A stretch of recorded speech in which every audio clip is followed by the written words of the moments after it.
जय हिंद साथियों, स्वागत है आपका अपने चैनल क्रिएटिव ITI पे। तो आज आपको हम बताने वाले हैं कि पावर ग्रिड जूनियर टेक्नीशियन के लिए क्या क्या योग्यताएं हैं, कितनी कितनी वैकेंसी किस किस जोन में है,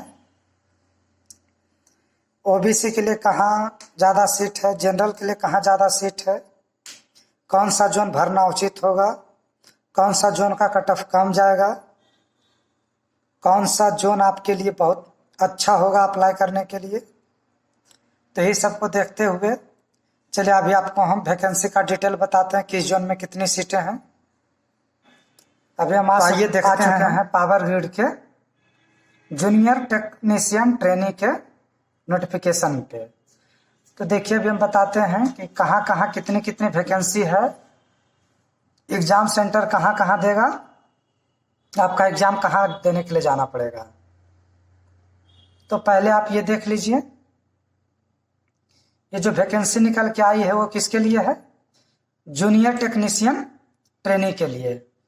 किसके लिए, इलेक्ट्रीशियन के लिए। सिर्फ और सिर्फ जो 2 ईयर इलेक्ट्रीशियन किए हुए हैं वही इसको अप्लाई कर सकते हैं। ठीक, इसके आगे देखिए इसमें क्या दिया हुआ है, इतने जोन से आया हुआ है vacancy. Northern region NR1, northern region 2 NR2, northern region 3 NR3। देखिए नॉर्दर्न रीजन 1 NR1 का आपका जो दिल्ली है, जो क्षेत्र है वो कहाँ है, दिल्ली, राजस्थान, उत्तर प्रदेश का कुछ पार्ट, हरियाणा का कुछ पार्ट और उत्तराखंड का कुछ पार्ट, इतनी जगह आपकी पोस्टिंग रहेगी। ठीक, नॉर्थर्न रेलवे NR2 का आपको Himachal Pradesh, Punjab, part of Haryana, Uttarakhand and Jammu Kashmir और लद्दाख और यूटी ऑफ चंडीगढ़, इतना जगह आपका ड्यूटी रहेगा।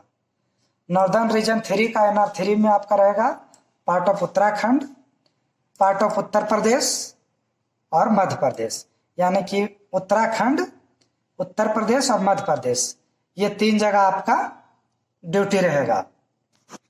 ठीक, इसके बाद आपका आ जाएगा ईस्टर्न रीजन ER1। इसमें आपका ड्यूटी जो देगा जॉब होने के बाद वो बिहार और झारखंड देगा, बिहार झारखंड में आपका ड्यूटी रहेगा। उसके बाद है ईस्टर्न रीजन 2, इसमें आपका ड्यूटी वेस्ट बंगाल और सिक्किम में रहेगा। Northern region, northern eastern region NER में अरुणाचल प्रदेश, असम, मणिपुर, मेघालय, मिजोरम, नागालैंड और त्रिपुरा, इतना जगह आपका ड्यूटी रहेगा। अभी आ गया साउथ रीजन, साउथ की तरफ, दक्षिण की तरफ। साउथ रीजन SR1, इसमें आपका आंध्र प्रदेश, तेलंगाना और कर्नाटका का पार्ट में आपका ड्यूटी रहेगा। SR रीजन 2 में आपका केरला, तमिलनाडु, पार्ट ऑफ कर्नाटका, इस जगह आपका ड्यूटी रहेगा। WR रीजन 2, इसमें आपका Gujarat, part of Madhya Pradesh, part of Maharashtra, Dadar और नगर हवेली, दमन और दीप, इतना जगह आप लोग का ड्यूटी रहेगा। ये तो आपका हो गया इसका ड्यूटी क्षेत्र की, कहाँ कहाँ आप लोग का ड्यूटी दिया जाएगा। अब देखिए सीट का विवरण देख लीजिए। सीट के विवरण में आपका क्या है, NR1 रीजन में जिसका कि पोस्ट कोड कितना है 352, टोटल सीट 15 है। ठीक, जिसमें जनरल का 7 सीट है, EWS का 1 सीट, OBC का 4 सीट है, SC का 3 सीट है, टोटल 15 सीट है NR1 में। NR2 में 30 सीट है, जिसमें 12 सीट जनरल में है, EWS में 3 सीट है, NCL में 6 सीट, SC का 9 सीट है। ये सब एक्स सर्विसमैन का है। 3 सीट जो रिजर्व है ये सिर्फ एक्स सर्विसमैन के लिए है। NR3 में टोटल 45 सीट है, जिसमें जनरल 19 है, EWS 4, OBC 1 और SC 14 है। ER1 जो है रीजन, इसमें 8 सीट है टोटल, जिसमें जनरल का 4 सीट है, OBC का 3 सीट है, SC का 1 सीट है। अब आपका आ जाइए ER2 में टोटल 10 सीट है, जिसमें जनरल 4 सीट है, EWS का 1 सीट है, OBC का 2 सीट है और SC का 2 सीट है, ST का 20 में 1 सीट है। अब आ जाए NER रीजन। NER रीजन में टोटल 40 सीट है, जिसमें जनरल का 19 सीट है, OBC का 16 सीट है, EWS का 4 सीट है, SC का 1 सीट है।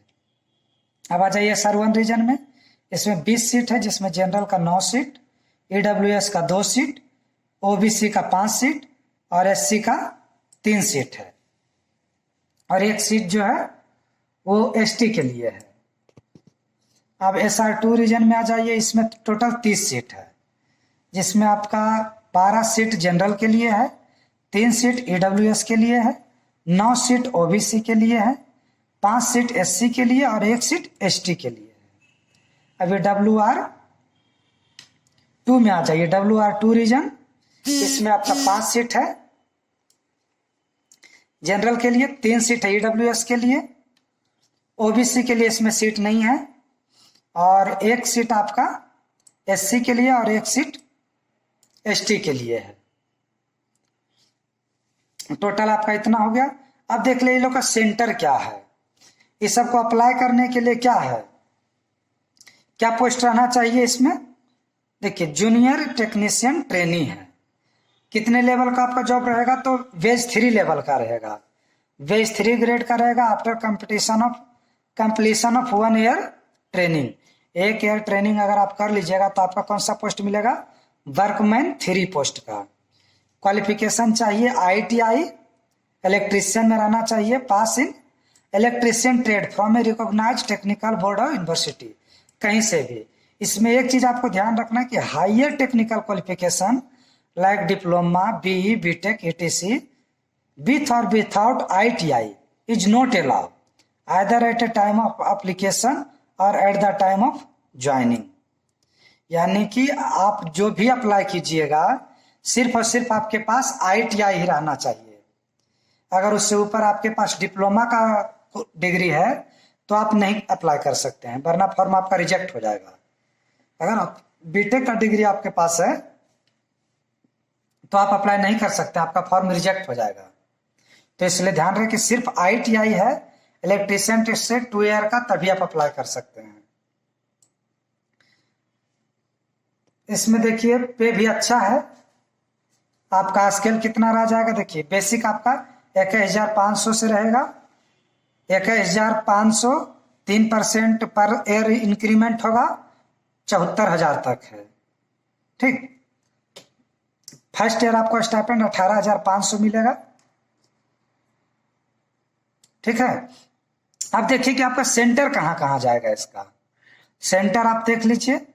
अब इसमें देखिए ये छूट है, अगर OBC के हैं तो 3 साल छूट मिलेगा एज में, SC ST है तो 5 साल आपको एज में छूट मिलेगा, यानी कि ऐसे 27 साल अप्लाई करने का एज है। तो अगर OBC का है तो 30 साल तक अप्लाई कर सकते हैं, SC ST है तो 32 साल तक अप्लाई कर सकते हैं। अगर PWBD है, अगर यानी कि विकलांग है, तो 27-10-37 साल तक अप्लाई कर सकते हैं। अब आगे इसमें तो कुछ है नहीं, इस सब छूट है जो देख लीजिएगा अगर जो PWD है। अब देखिए रिटर्न, इसका एग्जाम जो होगा, इसका क्या होगा, एग्जाम आपका देखिए 2 घंटे का होगा। ठीक, जिसमें आपका 120 जो रहेगा वो आपका डोमेन से रहेगा, जो भी टेक्निकल पार्ट है डोमेन में जो रहेगा, जो आपका इलेक्ट्रीशियन में जो पूछा जाता है वो आपका पूछा जाएगा। 120 क्वेश्चन देखिए, 120 question. Objective type, each question shall be have 4 answer option. Part 1 जो रहेगा उसमें टेक्निकल नॉलेज रहेगा 120 क्वेश्चन, और पार्ट B जो रहेगा एप्टीट्यूड टेस्ट रहेगा वो 50 क्वेश्चन। टोटल रहेगा 170, टोटल 170 क्वेश्चन रहेगा, सबका 1 नंबर रहेगा, और इसके लिए आपको 2 घंटा समय यानी कि 120 मिनट समय दिया जाएगा। ठीक है, अब आप देख लीजिए इसमें सेंटर जो है, सेंटर आपका कहाँ रहेगा, तो सेंटर आप एक बार देख लीजिए।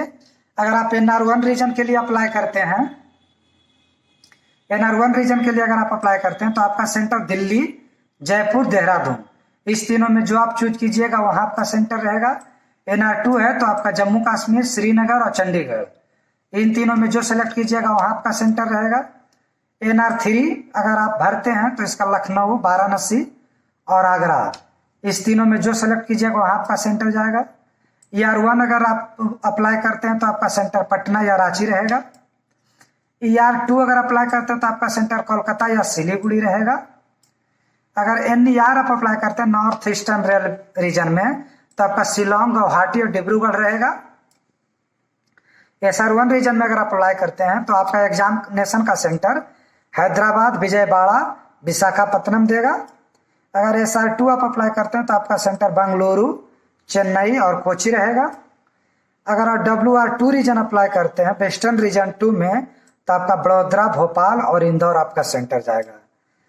तो इतना ही आपका है। ये आपका था टोटल नोटिफिकेशन डिटेल जो कि आपको हम बता चुके हैं।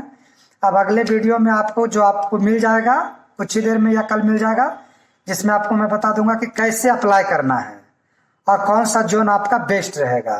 तो यहाँ तक के लिए थैंक यू।